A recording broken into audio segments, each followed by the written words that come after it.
2000, Tony Fauci flew out to Seattle, Washington, and he had this meeting, this very strange meeting in Bill Gates' $85 million mansion on the banks of Lake Washington.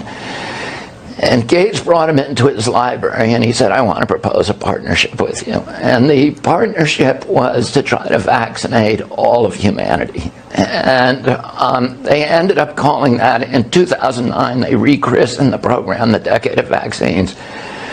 Gates went to the UN and gave this speech in which he promised to vaccinate essentially all of humanity with a multiple battery of vaccines by 2020. And he began using his philanthropy to create a series of other quasi-governmental agencies, CEPI, Gavi, and a number of others, and then to gain control of the WHO.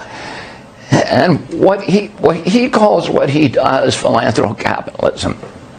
It's not about philanthropy. It's about enriching the capitalists.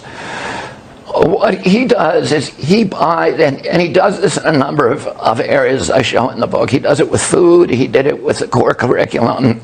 He buys large stakes in companies that could benefit from a change in governmental policies, a worldwide change in governmental policies. So he owns stakes, very, very large stakes, in almost all the big pharmaceutical companies. Then he gives essentially about $1 billion to WHO every year, but through Rotary International, through Gavi, through CEPI, and through the Gates Foundation. But they're sort of cumulative is even larger than the U.S., which is the second biggest. That gives him control over WHO's policy. So there, the analysis of WHO say there is nothing that goes through WHO that is not vetted first by the Gates Foundation.